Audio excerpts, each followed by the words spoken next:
सुस्वागतम। या ठिकाणी नुकतेच विश्व हिंदू परिषदेचे राष्ट्रीय प्रवक्ते सन्माननीय शंकरजी गायकर तसेच श्री श्री बाळानंद सरस्वती कोंढर महाराज तसेच प्रदीपजी भाटे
मंत्री आदरणीय शंकररावजी गायकर साहेब, या ठिकाणी आजच्या कार्यक्रमाचे अध्यक्ष आदरणीय श्री श्री 1008 बालकृष्ण महाराज कोंढा,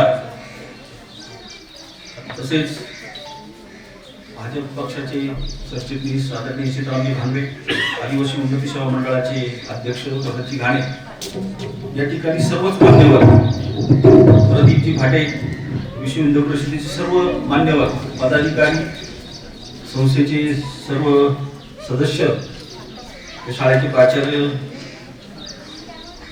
शिक्षक शिक्षिका वृंद आणि विद्यार्थी बंधू भगिनी, अतिशय कमी वेळामध्ये आपल्याला हा कार्यक्रम लाभला। गायकर साहेबांची सातत्याने आम्ही गायकर साहेबांकडे सातत्याने मागणी करतो, साहेब आमच्या शाळेला एकदा तुम्ही भेट द्या। अनेक वेळा असे प्रसंग आले, परंतु काही कारणास्तव त्यांना तातडीने जायचं असल्यामुळे ते कॅन्सल झाले।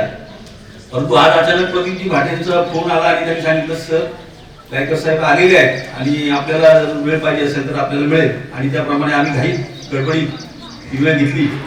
सकाळी खूप विद्यार्थी होते, परंतु त्यांना गाड्या नसल्यामुळे साहेब आदिवासी भागामधून येतात, कधी 20 किलोमीटर, कधी 25 किलोमीटर, कधी 10 किलोमीटर, आणि ही मुलं सकाळी येऊन सकाळी 7 ला येतात आणि 12-12-12:30 निघून जातात। परंतु थोडासा वेळेचा आमच्याकडूनच टायमिंग चुकल्यामुळे हा कार्यक्रम थोडा उशिरा सुरू झाला। मध्यंतरी साहेबांना बरेच कामं असल्यामुळे मध्ये इंदुरी फाट्यावर त्यांना अडवण्यात आले, कारण साहेब प्रथमच इकडे आता तालुक्यात राष्ट्रीय मंत्री झाल्यानंतर आता प्रथमच ते इथं आले आणि त्यामुळे बऱ्याचशा लोकांची मागणी होती की साहेबांनी आम्हाला भेट द्यावी।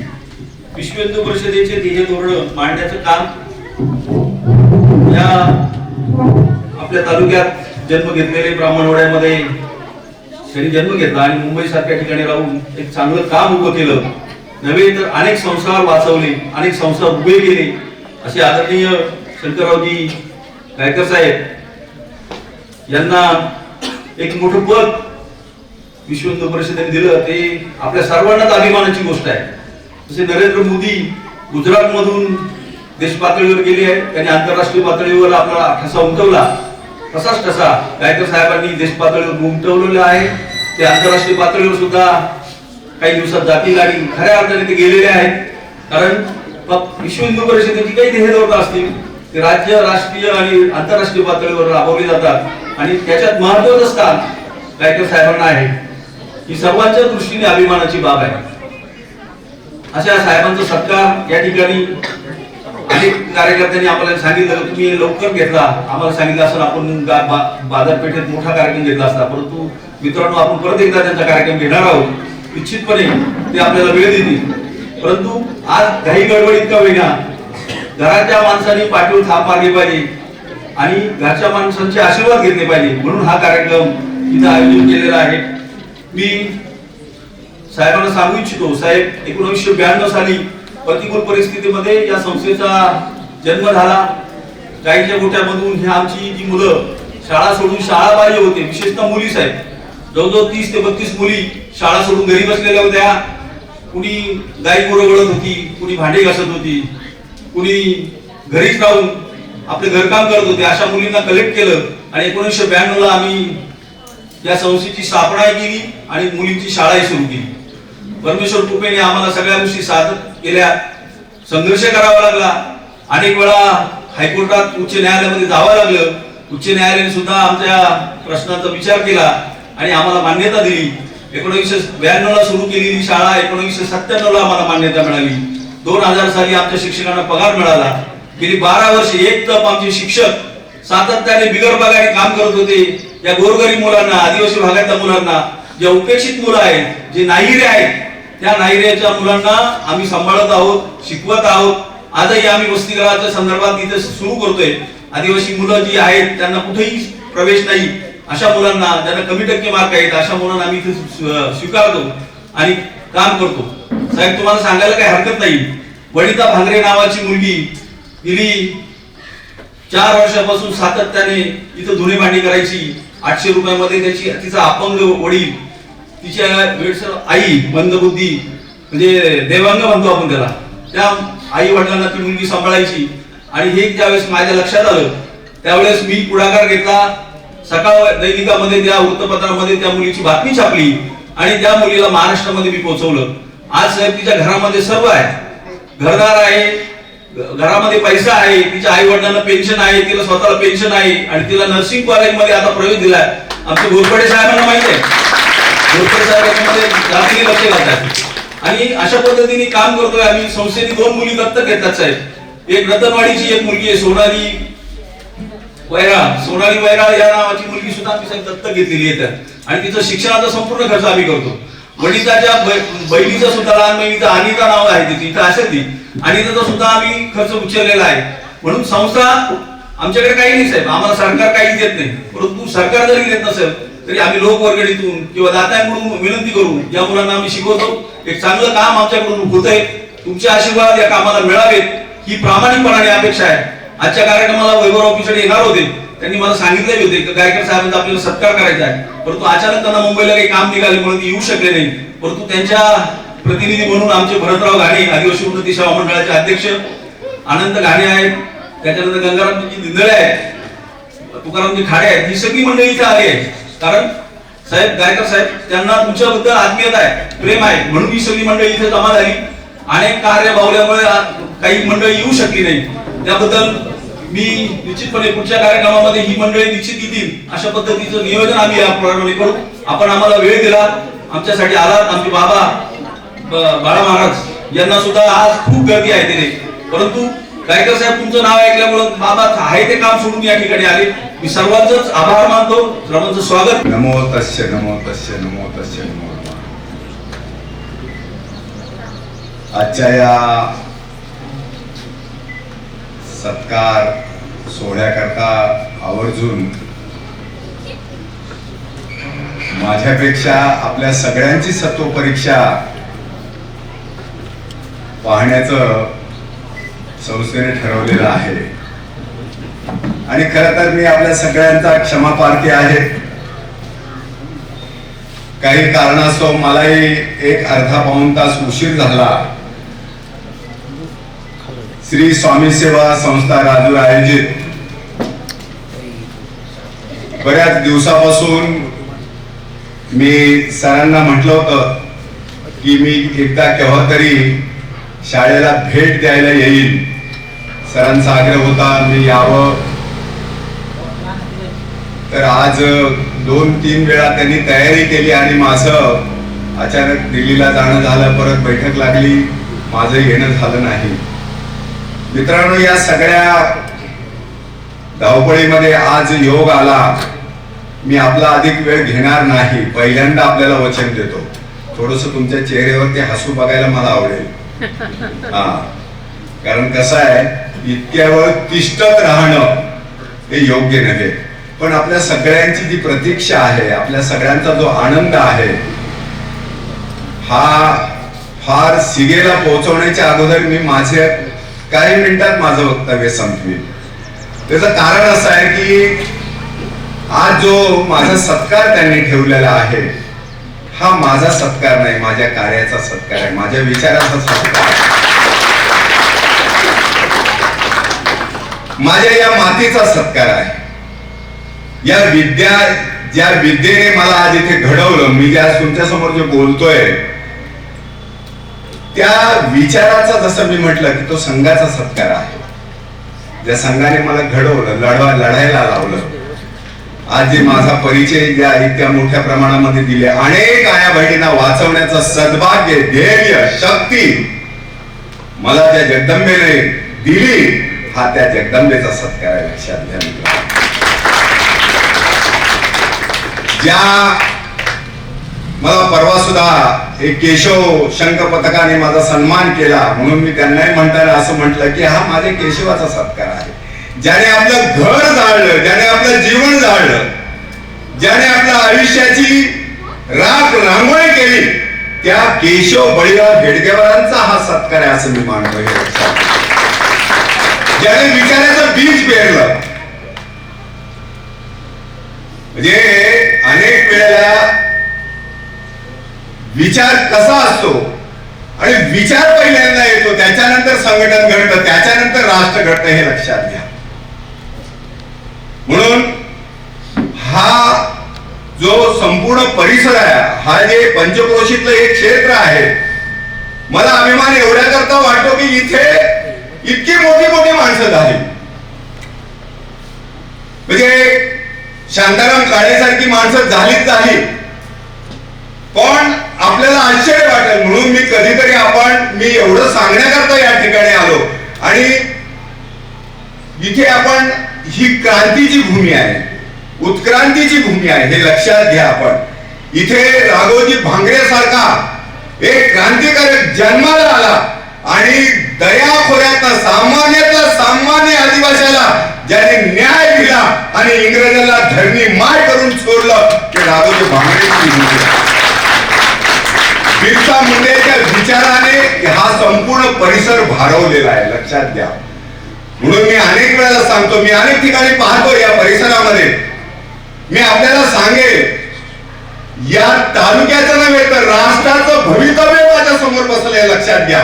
आपण केवळ मुलं नाही यात, हे लक्षात घ्या. आपण या राष्ट्राचं भवितव्य, या राष्ट्राचं तकदीर आहे. या तालुक्यामध्ये भविष्यामध्ये आपल्यामधली झाशी जागी झाली पाहिजे, आपल्यामध्ये जिजाई जागी झाली पाहिजे, आपल्यामध्ये सईबाई जागी झाली पाहिजे. म्हणून मी तुम्हाला प्रोत्साहन देण्याकरता आलो आहे, उद्या लढण्याकरता. म्हणून मगाशी जे उल्लेख केला की काय घडवलं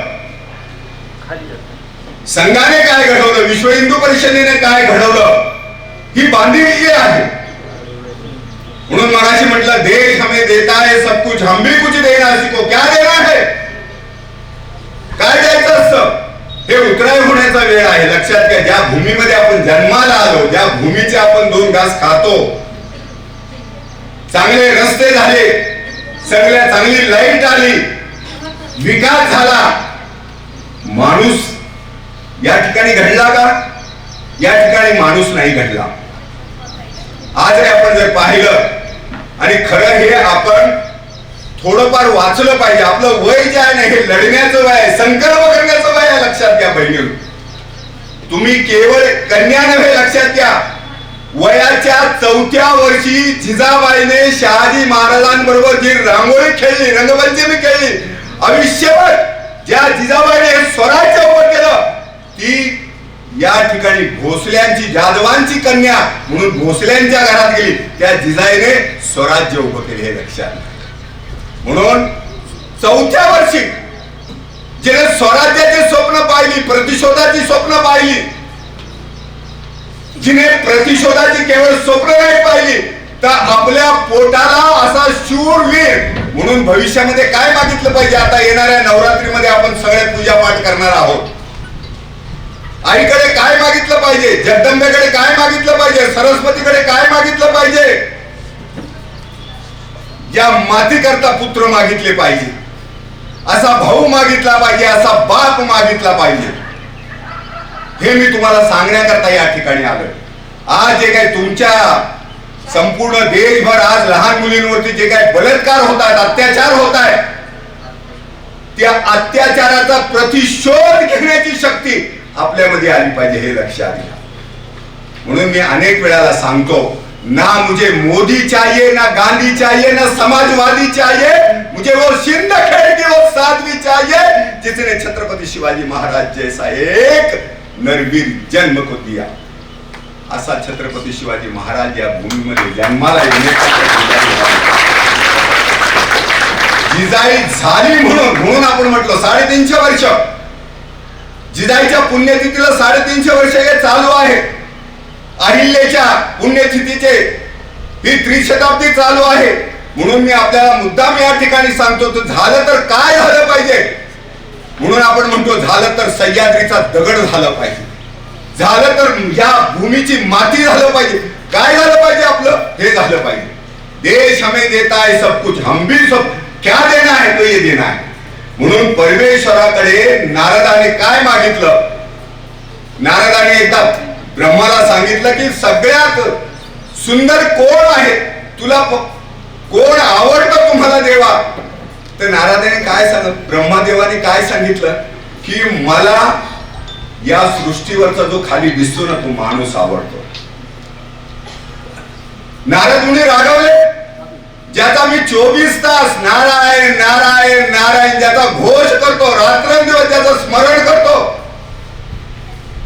आणि साक्षात ब्रह्मदेव नारदाला वाटलं की माझं नाव घेतील, की मला नारद आवडतो. तर ब्रह्मदेव खाली बघतात आणि सांगतात की मला मानव आवडतो. हे लक्षात घ्या. आणि मग नारदाला ज्यावेळेस नारदाने विचारले काय कारण काय, त्या मानवाचं तुम्ही गुणगान करण्याचं कारण काय, मनुष्य तुम्हाला का आवडतो, कशा करता आवडतो.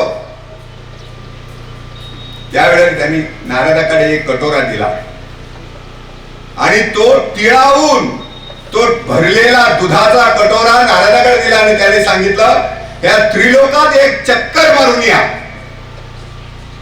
फक्त भ्रमण करून या. आणि हे भ्रमण करताना फक्त एक गोष्ट लक्षात ठेवा, या कटोऱ्यामधला एकही थेंब सांडता कामा नये. नारदाला वाटलं काय त्याच्यात, मी त्रिभुवन किती वेळा तरी फिरलो आहे, त्रिलोक्यात किती वेळा फिरलोय. म्हणून नारदाने तो कटोरा घेतला आणि नारद काही क्षणामध्ये त्या त्रिभुवनाची चक्कर मारून ब्रह्मदेवासमोर उभा राहिला. ब्रह्मदेवाने विचारलं तुम्ही आलात, हो बोला आला. व्यवस्थित आला, हो आलो. एकही थेंब सांडला का, तुम्ही ज्या वेळेला प्रदक्षिणा करत होता त्यावेळेला एकही थेंब सांडला का. त्याने सांगितलं नाही सांडला. हे फार कौतुकाची गोष्ट आहे. पण तुम्ही हे ज्या वेळेला प्रदक्षिणा करत होता त्यावेळेला माझं नाव कसं विसरला होता. नारायणाने डोक्याला हात मारला. तेव्हा नक्की हेच गडबड झाली की मी त्या दुधाचा थेंब सांडेल म्हणून पूर्ण लक्ष माझं त्या दुधाकडे होतं आणि या चक्कर मध्ये मी तुमचं नाव पूर्णपणे विसरून गेलो. त्यावेळेला परमेश्वर म्हटला मी जे मानवाचं कौतुक केलं त्याचं कारण असं आहे, तो उठतो बसतो शेताची कामं करतो, सगळे कामं करतो, रात्रंदिवस तो राब राबतो, पण तो माझं नाव विसरत नाही. म्हणून आपण सुद्धा हे लक्षात ठेवलं पाहिजे की आपल्या वाटेला दुःख आहे, आपल्या वाटेला प्रचंड परिश्रम आहे, आपल्या वाटेला आहे, शिक्षण आहे, सगळं आहे. या सगळ्या यातनेचा कटोरा आपल्या हातात आहे. हे सगळं असताना सुद्धा आपल्या चेहऱ्यावर काय असलं पाहिजे? काय असलं पाहिजे? हास्य असायला पाहिजे. मग हास्य असायला पाहिजे तर हसून सांगितलं पाहिजे. आपल्या चेहऱ्यावर हे सगळं दुःख आहे, तो कटोरा लबालब भरलेला आहे, दुःखाचा आहे, घरातल्या शिव्या शापाचा आहे, कामाचा आहे, सगळं आहे त्या कटोऱ्यामध्ये. तरी सुद्धा आपल्या चेहऱ्यावरती हास्य असलं पाहिजे. याचं कारण असं आहे की या भूमीने संस्कार आपल्याला दिले, या भूमीने आपल्याला, या शाळेने आपल्याला संस्कार दिले. शाळा ही केवळ 4 भिंतीची शाळा नाही, हे लक्षात घ्या. ही तपश्चर्याची भूमी आहे, साधनेची भूमी आहे, ही वैभवाची भूमी आहे, विकासाची भूमी आहे. इथे घडलेला प्रत्येक माणूस, नागरिक या देशाचा एक ना एक देश केवळ संत नव्हे, नेता नव्हे, तो महापुरुष म्हणून निर्माण होणार आहे, हे लक्षात घ्या. म्हणून आपल्याला मी मुद्दाम नाव जे सांगितलं त्याचं कारण, भांगरेंचं नाव मी असंच नाही घेतलं. एकदा कधीतरी क्रांतिकारक भांगरेंचं पुस्तक आपण वाचलं पाहिजे. म्हणून मी तुम्हाला, ही संस्काराची भूमी आहे. इथून तुम्ही बाहेर पडताना विश्व हिंदू परिषदेने संपूर्ण देशामध्ये 40,000 बाल संस्कार वर्ग काढलेले आहेत. जवळजवळ 80,000 सत्संग काढलेले आहेत. संपूर्ण देशामध्ये 60 वर्षामध्ये विश्व हिंदू परिषदेने केलेले जे काम आहे, पण या सगळ्याच्या कामातनं विश्व हिंदू परिषदेने माणूस घडवला. शेवटी असं आहे, सगळं काय मिळतं, माणूस मिळत नाही. हा माणूस जो आहे, हा माणूस घडला की कुटुंब घडतं, कुटुंब घडलं की राष्ट्र घडतं. ज्या केशव बळीराम हेडगेवारांचा मी आपल्या समोर उल्लेख केला, हा स्वाभिमानी, ज्याने 8वी 9वी मध्ये असताना मी ब्रिटिशांच्या राणीचा जय जयकार करणार नाही, वंदे मातरम करणार नाही, हा स्वाभिमान जरी त्या वेळेला जागवला, तो स्वाभिमान आपल्या मनामध्ये असला पाहिजे. म्हणून आपण मुद्दामून लक्षात ठेवायला, हा स्वाभिमान हा बाजारात नाही मिळत, हे लक्षात घ्या. हा स्वाभिमान आमच्या अनेक आया बहिणीने जपला, जिजाबाईने तसा जपला, तसाच राणीच्या लक्ष्मीने तो जपला. केवळ तिने जपला नव्हे, तर ज्याने घटना निर्माण केली त्या डॉक्टर बाबासाहेब आंबेडकरांनी जपला. तो केवळ डॉक्टर बाबासाहेब आंबेडकरांनी जपला असा नव्हे, तो डॉक्टर बाबासाहेब आंबेडकर ज्या आईच्या पोटाला आले त्या भीमाबाईने तो स्वाभिमान जपला. भीमाबाई म्हणजे कोण? डॉक्टर बाबासाहेब आंबेडकरांची आई. स्वाभिमान काय असतो हे लक्षात घ्या. ज्या वेळेला भीमाबाईला माहेराकडनं एकदा अपमान झाला, भीमाबाई आपल्या माहेरेला गेल्या, हे मी तुम्हाला मुद्दाम सांगतो कारण हे तुमच्या शाळेमध्ये तुमचे शिक्षक सांगणार नाही. ज्याच्यातनं स्वाभिमान निर्माण होतो, घटनाकार निर्माण होतो, या देशाचा समतेचा आणि समरसतेचा बाप निर्माण होतो. जगाला ज्याने या राष्ट्राचा हिमालय दाखवला ते डॉक्टर बाबासाहेब आंबेडकर. ज्यातनं घडले ती आईची कूस त्याने पवित्र केली, पावन केली, हे लक्षात घ्या. त्या भीमाबाईला, डॉक्टर बाबासाहेब आंबेडकरांच्या आईला ज्या वेळेला ती माहेर गेली आणि माहेर गेलेले असताना तिच्या माहेरच्या लोकांनी तिला अपमान केला, आर्थिक रूपाने काहीतरी अपमान झाला असेल. भीमाबाई आपल्या माहेरून आपल्या सासरी आल्या आणि येताना त्यांनी काय सांगितलं? शपथ घेतली, मी एवढे पैसे जमा करीन की माझ्या अंगणामध्ये त्याचं वाळवण करीन, एवढे पैसे मी जमा करीन. हे लक्षात घ्या. हा संकल्प, याला संकल्प म्हणतात. आपण कधी अभ्यासाचा संकल्प करतो, आपण हे करत असाल ना, या वेळेला 80 नव्हे 90% मिळवणार. संकल्प जो करतो ना त्याला विकल्प नसतो. संकल्प केला पाहिजे. रामाने संकल्प केला रावणाला संपवण्याचा, संपवला की नाही? तसा भीमाबाईने संकल्प केला, जिने डॉक्टर बाबासाहेब आंबेडकर घडवले. बाबासाहेब आंबेडकरांनी आपल्या पत्नीला घडवलं, रमाबाईला घडवलं. ती रमाबाई कधीतरी आपण वाचलं पाहिजे. इथे असलेल्या शिक्षकांना, ज्या शिक्षिका आहेत मी त्यांना विनंती करीन, ती रमाबाई आपल्या ह्या लेकरांना सांगा. ज्या रमाबाईने केवळ एक व्यक्ती नव्हे, एक घटनाकार घडवला. इंग्लंडला बाबासाहेब आंबेडकर असताना सुद्धा तिने एक वेळचं भोजन केलं. बाबासाहेबांचं सर्व मंगल मांगल्ये शिवे सर्वार्थ साधिके शरण्य त्र्यंबके गौरी नारायणी नमस्तुते. आज या ठिकाणी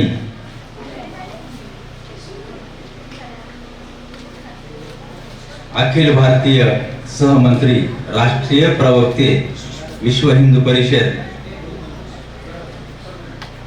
माननीय श्री शंकरजी गायकर की ज्यांनी आपल्याला देश धर्म आणि संस्कार या गोष्टीवर व्याख्यान दिलं. खरं तर मी हे व्याख्यान ऐकण्यासाठी तिथपर्यंत आलोय, कारण यदा यदा ही धर्मस्य ग्लानिर्भवति भारत, म्हणजे जेव्हा जेव्हा धर्मावर संकट येतं तेव्हा भगवंताला आणि परमेश्वराला अवतार घ्यावा लागतो. परंतु अवतार कोणाच्या रूपाने असतो? हा मानवाच्या रूपाने असतो. धरती की शान तुझे मन की पहचान, तेरे मुठों में बंद तूफान है, मनुष्य तू बडा मान. दुसरी बाजू बघितली ज्ञान बनो कर्मशील कर्म ज्ञान. ही जी ज्ञानाची शिदोरी आहे, ही शिदोरी आपल्याकडे असायला हवी. त्यांनी सांगितलं जिजाऊ जन्माला आली, शिवाजी महाराजांना जन्माला घातलं, स्वराज्याची स्थापना झाली. आपल्यात जिजाऊ बघण्याची जी आपल्या गायकर साहेबांची इच्छा आहे. त्यांनी सांगितलं हात वर करा, नाही का, मी भगतसिंगासारखा पुत्र जन्माला घाला. किती हात वर झाले? कारण त्यांनी दुसऱ्या गोष्टी सांगितलं, मोबाईल चांगला उपयोग केला पाहिजे, चांगला वापर केला पाहिजे, चांगलं घेतलं पाहिजे. आम्ही घडलो तुम्ही बिघडला ना, उलट अर्थ करतात. आम्ही बिघडलो तुम्ही बिघडा ना. वाक्य लक्षात घ्या. आम्ही घडलो तुम्ही बी घडा ना, म्हणजे आम्ही घडलेलो आहे, तुम्हाला पण घडायचं आहे. तेव्हा संस्कृती जन्माला येईल. काय जन्माला येईल? संस्कृती जन्माला येईल. जोपर्यंत तुम्ही संस्कृतीचं जतन करत नाही, पालन करत नाही, तोपर्यंत तुमच्याकडे संस्कार नावाची गोष्ट येणे अशक्य. मानवा खूप महान येतो, नाही का? मनुष्यासारखा मानव देह या भूतलावर मिळाला हे आपलं भाग्य. परंतु हे भाग्य आपल्याला मिळालंय, परंतु त्याचा उपयोग चांगला केला पाहिजे, चांगल्या पद्धतीने आचरणात आणलं पाहिजे. आज प्रत्येक माणूस चरणाकडे वळतोय, मला चरण पकडायचे, परंतु त्याचं आचरण सुधारायला तयार नाही. मग चरण पकडून काय उपयोग?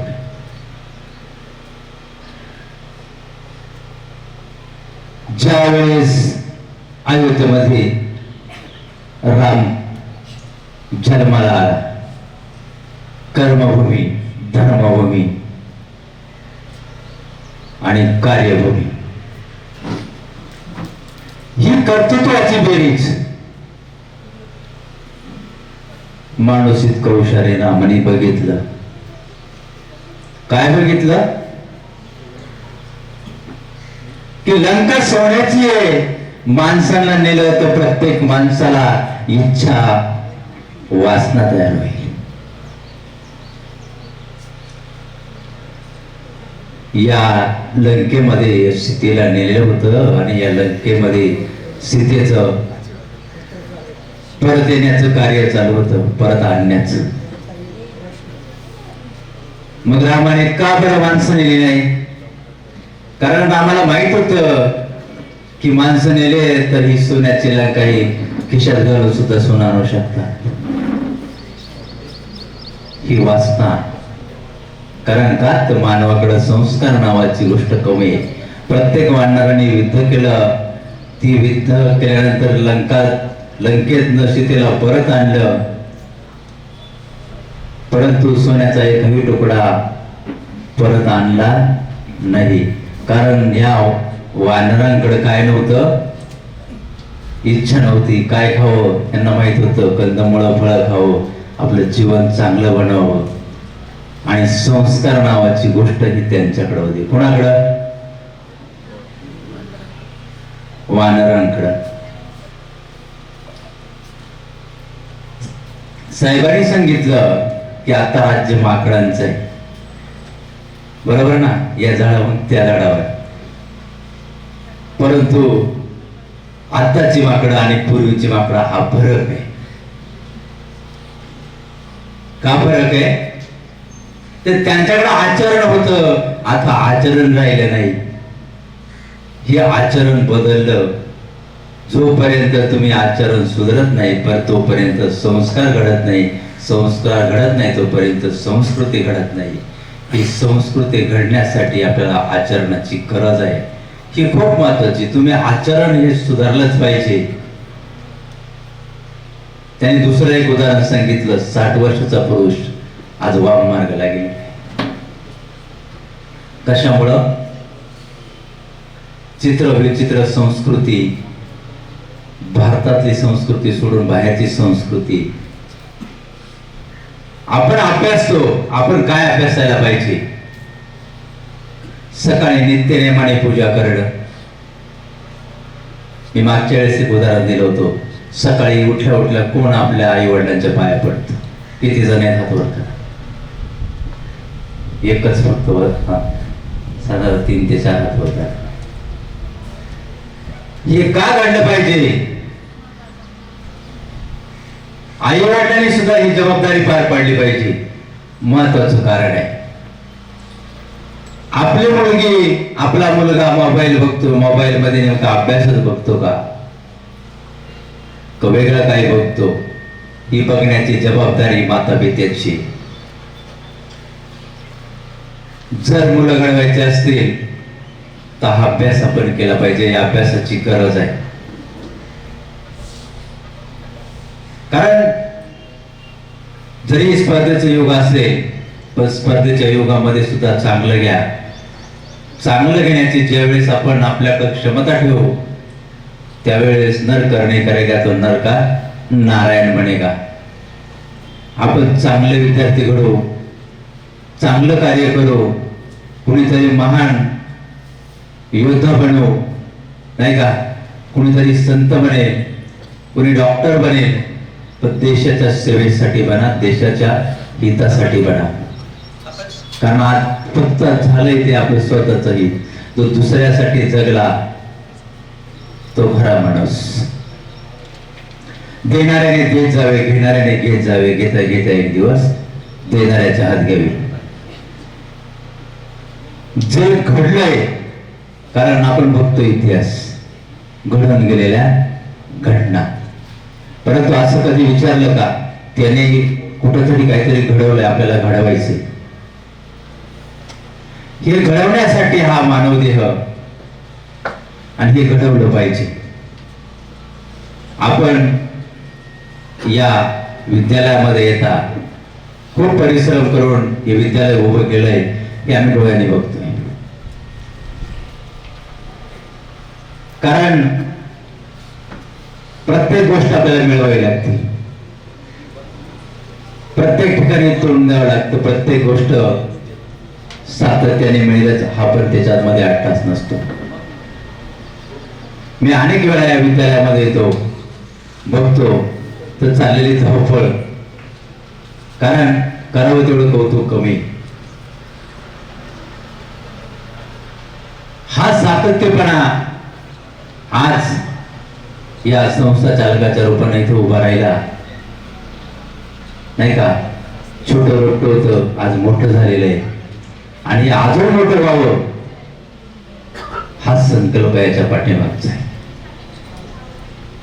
कारण आपण जोपर्यंत संकल्प करत नाही तोपर्यंत आपण यशस्वी होत नाही. या माध्यमातून ही भरभराट व्हावी. विद्यालयाचं जे वृक्षात लावलेलं आहे छोटस रोपट हे खूप मोठं व्हावं, त्याला फुलं यावे, फळं यावे आणि फळं हे या समाजाला पूर्ण चाखायला मिळावे, गोडी चाखायला मिळावी एवढं बोलतो, कारण उशीर झालाय. उशिराच्या अनुषंगाने मी थांबतो.